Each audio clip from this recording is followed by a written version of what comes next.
Minabalitaan ka, hindi mo naman nalaman kung anong paliwanag ng kabilang partido. Bumuo ka na agad ng pasya kung sino ang tama at mali, sino ang masama at mabuti. Isang uri na naman ng judgment. Huwag daw manghuhusga. Matthew 7:1-2, ang Panginoong Jesus, sabi niya, do not judge. This is another echo of what was said. Or you too will be judged. For in the same way you judge others, you will be judged. And with the measure you use, it will be measured to you. What will happen if we judged? Ano pong mangyayari pag tayo naghatol sa kapwa? Malinaw na malinaw ang sinabi. You too will be judged. Pag ikaw ay humatol, hahatulan ka rin nino ng tao at ng Diyos. Di po ba't pag may mga sinasabi sa iyo, dapat malinis ang bahay mo, dapat ganitong ginagawa mo, dapat ganyan ka, sasabihin ng iba, bakit ikaw? Kasi ikay humahatol, hahatulan ka rin. Pero, ang mas masakit doon, hahatulan ka ng Diyos. At yun ang mabigat na hatol. At ano naman po ang problema kung hahatulan tayo ng Diyos? Well, you will be found guilty. Tiyak na pagka Diyos ang naghukom sa atin at tayo'y sinukat, tayo'y kulang. Tayo'y tinimbang, siguradong tayo'y kulang. Sapagkat sabi sa Romans 3:23, for all have sinned and fall short of the glory of God. Lahat ay nagkasala at kinapos sa kaluwalhatian ng Diyos. May exempted ba? Exempted ba ang mga taga-Bacolod? Exempted ba ang mga taga-Las Piñas? Hindi. Sabi, lahat ay nagkasala at kinapos. Romans 3:10-12, as it is written, there is no one righteous, not even one. There is no one who understands, no one who seeks God. All have turned away, they have together become worthless. There is no one who does good, not even one. Sa tingin ng langit, walang gumagawa ng tama. Lahat ay nagkakamali, panapanahon lang. Kung minsan ay tamang-tama ka ng 2 araw, sa pangatlong araw, nadapa, may mali na. Yun namang iba, hindi na talaga tumabangon sa pagkakadapa, permanente nang nakadapa. Sobra nang nasanay sa pagkakasala. Wala daw nakauunawa. Pero sasabihin natin, hindi po ba may ginagawa kaming tama? Subalit sabi rin sa Bible, ang pinakamagaganda at pinakamalilinis nating gawa ay para lang basahan. Kung ito ay hahambing sa kalinisan ng Diyos, kulang at kulang pa rin. Kaya walang maaring magyabang na sasabihin niyang ako'y tama, so pwede na ako ngayong manghusga ng iba. Ako'y maayos, so pwede ko na ngayong hatulan ng ibang hindi maayos. Sapagkat maaring maayos kayo ngayon, hawak niyo ba ang bukas? Nakatitiyak ba tayo? Napakarami pong naririnig ko nung araw, mga magulang, kung pintasan yung mga anak na dalaga ng kapitbahay, ng mga tagarong kabilang kalye.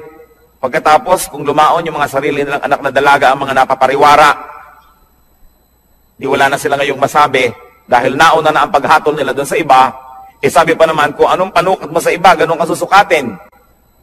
Sobra kang mahigpit sa iba, magiging mahigpit din sa iyo ang Diyos.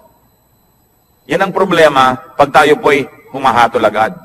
Genesis 6:5, nung nilikha ng Diyos ang tao at kutakot-takot ang kasalanan at mga kasamaan ng ginawa ng tao, the Lord saw how great man's wickedness on the earth had become, and that every inclination of the thoughts of his heart was only evil all the time.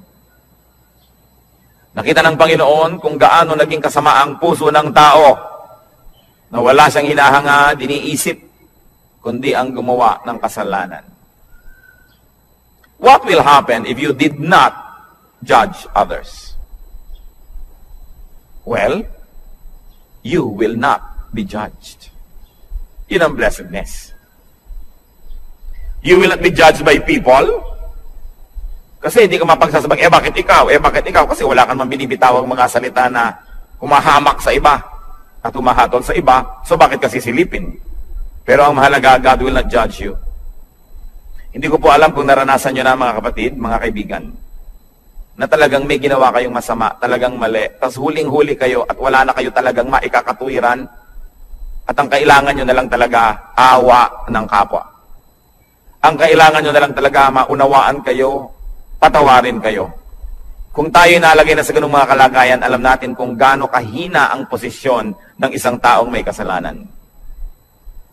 Kaya ang inaalok ng Panginoon, patawad. Napakataas ng Diyos. At sa kanyang kabutihan, sa ating mga kabiguang siya'y abutin, ay minarapat niyang dumukwang, yumuko at tayo'y abutin. Lumilinis tayo, hindi dahil tayo malinis, kundi dahil tayo'y pinapatawad lamang. Kaya tayo na tumatanggap ng patawad ng Diyos, sino tayo para hindi magpatawad ng iba? Tayo na nangangailangan ng kanyang kabutihan, sino tayo para hindi maging mabuti sa iba? Napaka-importante mga kapatid, you want to be blessed, do not judge. Pero araw-araw, gaano karami ang inyong binibitay? Gaano karami ang ating ipinapasilya elektrika, pinibigyan ng lethal injection? Gaano karami ang sinisira natin ng puri, pinapakulong natin, sinasaktan natin dahil sa ating mga bibig? Hindi nyo pa alam kung bakit nagkagulo yung dalawang tao, may kakampihan na kayo agad. Pag may nakagalit ang inyong anak, ang inyong kapatid, ang kapatid nyo anak at anak, lagi ang mabuti at ang laging masama ibang tao. Wala pa akong nakitang magulang na yung anak niya nag-drugs, napariwara, gumawa ng mga masama, nasasabihin niya, naku, masama ang anak ko. Wala. Laging nahawa sa masasamang kaibigan.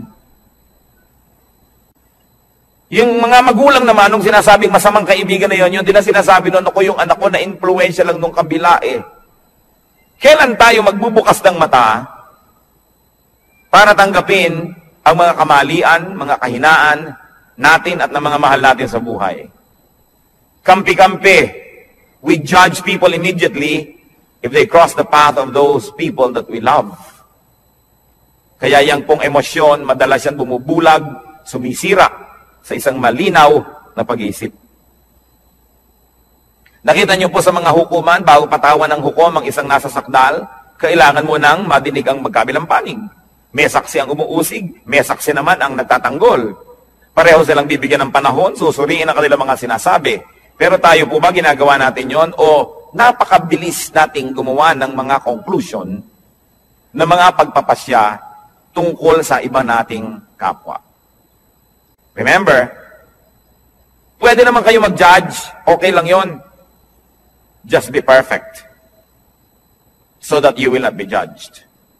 But as long as you have sins, as long as you have errors and weaknesses, be kind with your judgment because you will need the same kindness to be applied to you. Do not judge if you want to be blessed. Ngayon po yung verse 37 ng Luke 6 na binabasa natin, forgive and you will be forgiven. Pangalawang hakbang tungo sa pagpapala, second step to blessedness, forgive. Magpatawad. Ano po bang kahulugan sa diksyonaryo ng forgive? It is to stop blaming, tigilan na ang paninisi, or to absolve from payment, huwag nang singilin pa. At hindi pinag-uusapan dito ang pera o utang. Mabuting malinaw. Ang pinag-uusapan po dito yung mga utang sa loob, na nasaktan kita, sige na, huwag nang singilin. Nagkamali ako sa'yo, sige na patawarin. Nagkulang ako sa'yo, sige na punan. Do not collect or take revenge. Balance the sheets. Kung meron pong metro, sige na, i-return na yung reading sa zero. Huwag nang matuos. Magpatawad. Gaano po sa ating karami ang may dala-dala dito sa puso na lason? Asido, dahil hindi tayo nagpapatawad ng kapwa. Mga misis, na pinagtaksila ng inyong mga asawa once upon a time, napatawad nyo na ba?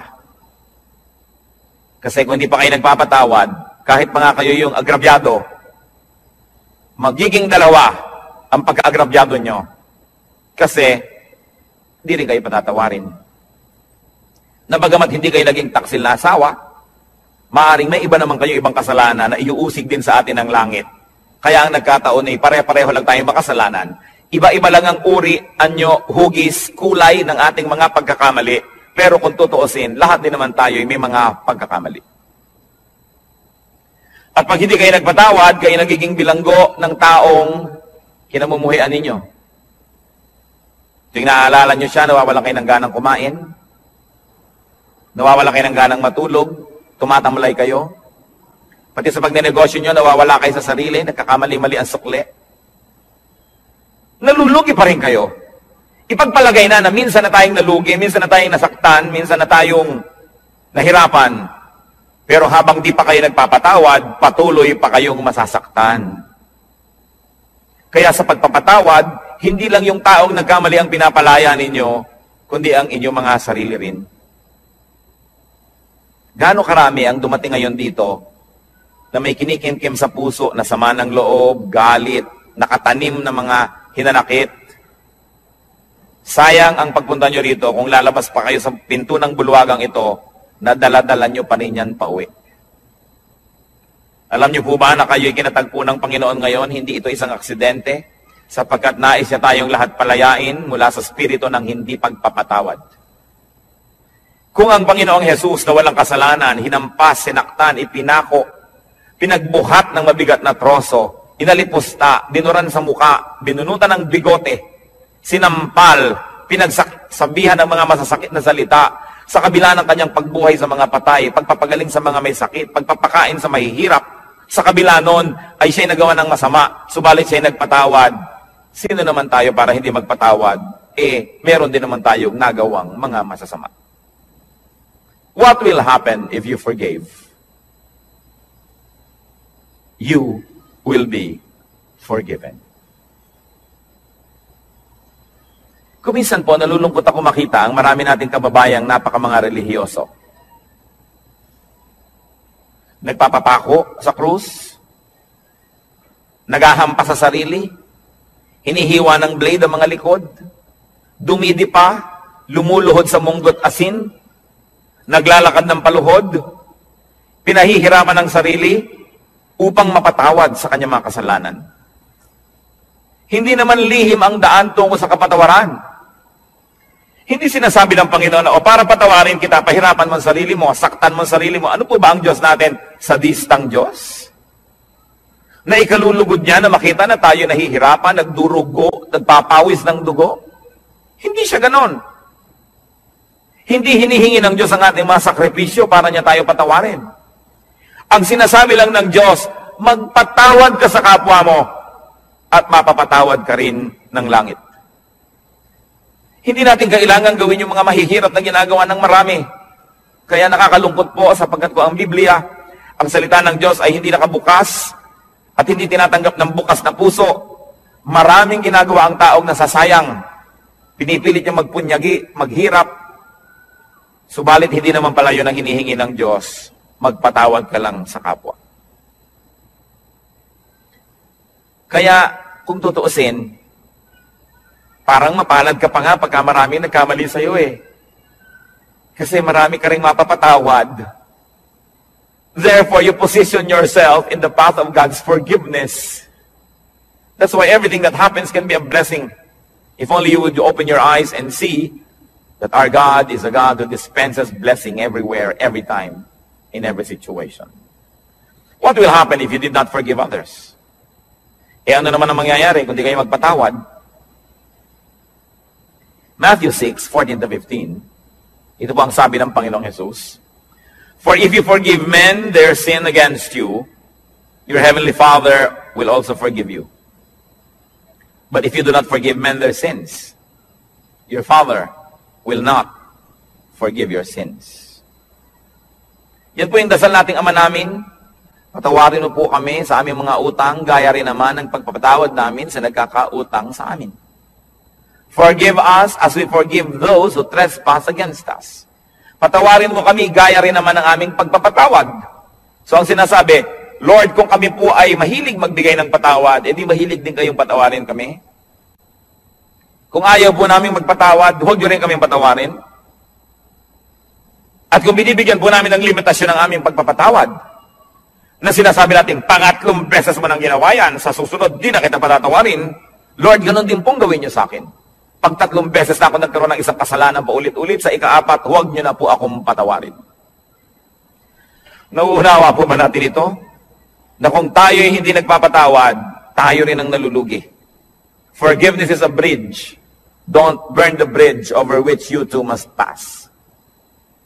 Kung minsan sa kahigpitan natin, ayaw nating may makatawid, sinunog natin ang tulay, pero yun pala, kailangan din nating tumawid, pati tayo na damay, hindi rin nakatulay.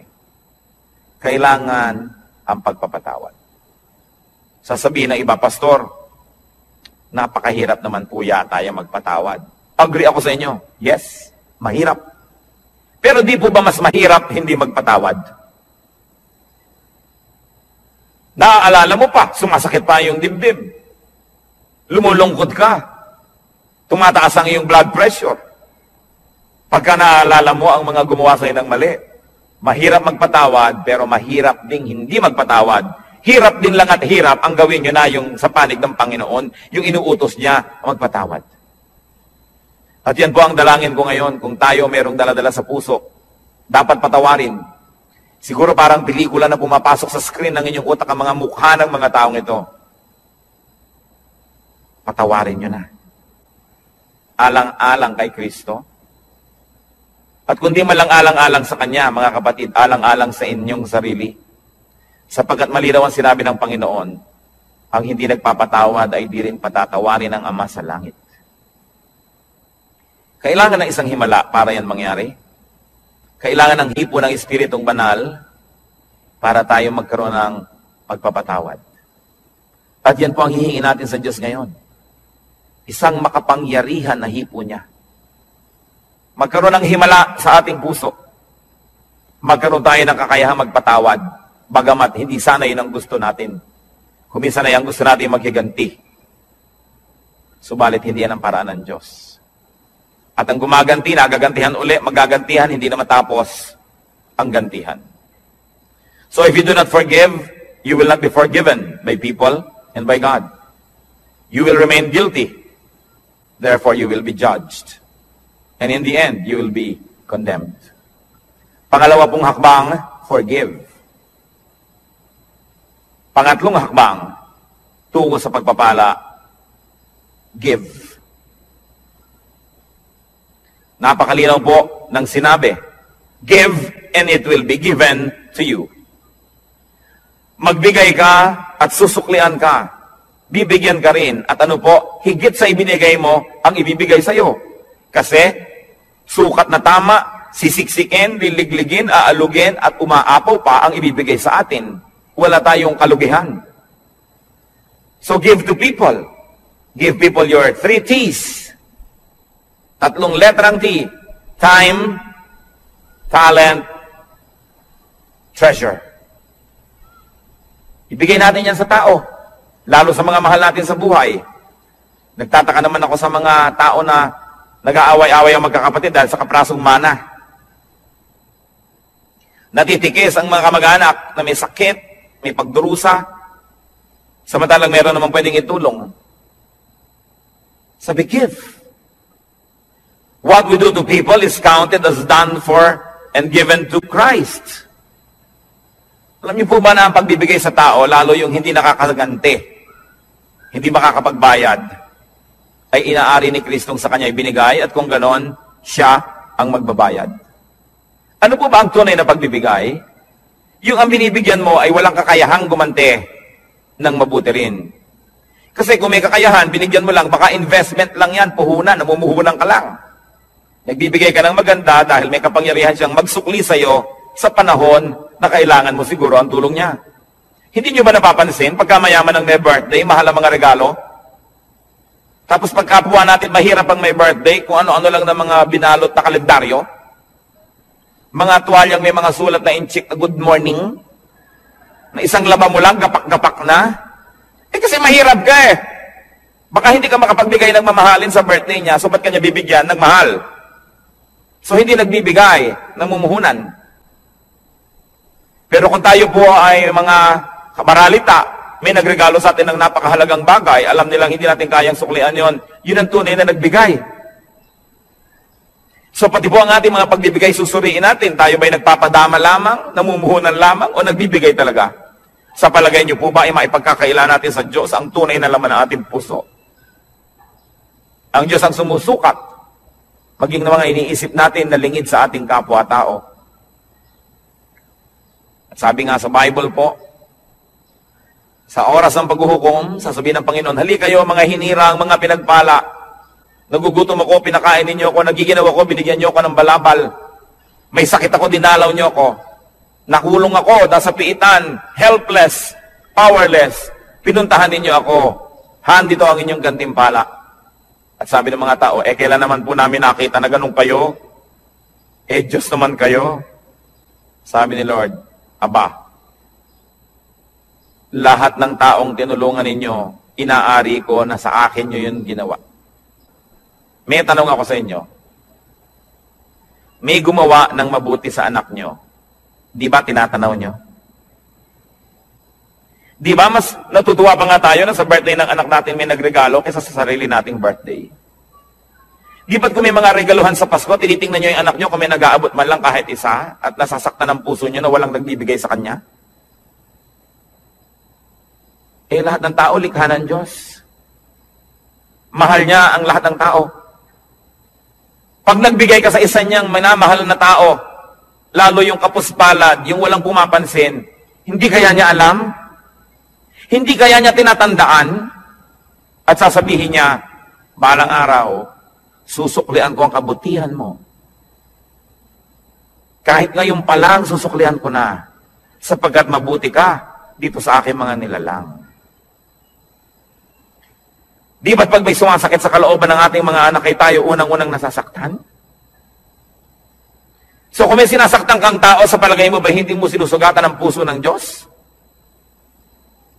Kung meron kang taong hinuhusgahan, pinag-uusapan, chinichismis, inaagawan ng asawa, inaagawan ng pera, nilalamangan, hindi kaya natin pinalulungkot ang puso ng Diyos. Kaya ang sabi niya sa Matthew 25:45, I tell you the truth.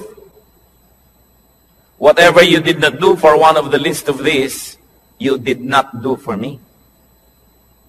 At yung kabaligtaran naman nun sa verse 40, sabi niya, whatever you did for one of the least of these brothers of mine, you did for me. Kung ano, ang buting di mo ginawa sa kanila, ay sa akin mo ipinagkait at ako ang sisingil sa iyo. At kung ano naman ang buting ibinigay mo sa kanila, ako ang tatanaw ng utang na loob na yon. Ako ang magsusukli. Lalo pangat walang nakapuri sa iyo, walang nakapansin, hindi ka binigyan ng plaque, hindi ka pinagpagawa ng monumento. Ako ang nakakaalam ng lihim mong kabutihan. At sabi sa Biblia, yung ama na nakakaalam ng mga lihim na gawang kabutihan, ang siyang magbibigay sa atin ng pagpapala. Whatever we give to people, we give to God. And if you give to people, therefore you give to God. Why will you not be blessed? Sasabihin iba, kailangan wise? Bakit ko bibigyan yan? Di ako nawalan. Yung iniipon ko ang nabawas. Gaano kahirap ba sa Diyos na ibalik ang gusto niyang ibalik? Kung gusto ba kayong pagpalain ng Diyos, may makakapigil sa Kanya. At kung ayaw kayong pagpalain ng Diyos, meron bang makakapilit sa Kanya? Kaya mahalaga po, yung kasiyahan ng Diyos ang ating inuuna.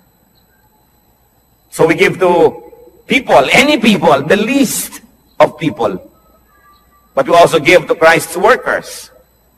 Whatever is given to Christ's disciples, whatever is given to Christ's workers and servants, is counted as given to Christ.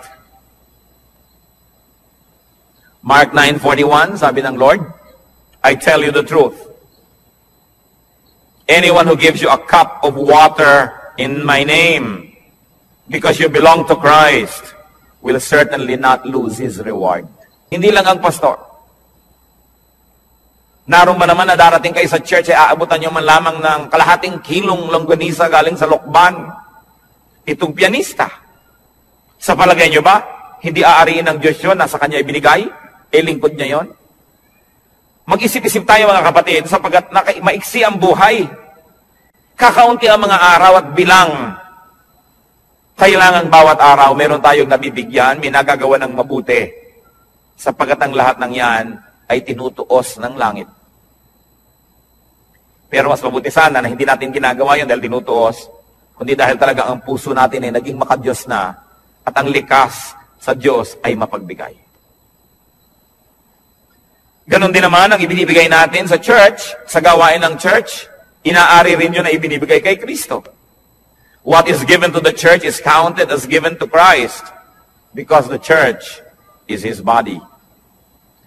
Sabi po ng Ephesians 5:23, Christ is the head of the church, His body, of which He is the Savior. Kung ang iglesia, ang kapatiran ay si Kristo ang ulo at ang lahat ng narito ay bahagi ng kanyang katawan, kung may sinasaktan tayo na tao sa church, meron tayong tinitikis na gawain, may tinatalikuran tayong mga duty, edi ang tinitikis natin ay mga bahagi ng katawan ni Kristo. Pwede bang mahal mo ang isang tao, inaayos-ayos mo yung mukha, pine-facial mo, minamasa-masahe, pagkatapos pinuputol mo yung mga daliri, minamartilyo mo yung tuhod, pwede ba yun? Dahil si Kristo ang pinuno ng iglesia, mamahalin natin ang lahat ng bahagi nito. Pagmamalasakitan, aalagaan, tutulungan.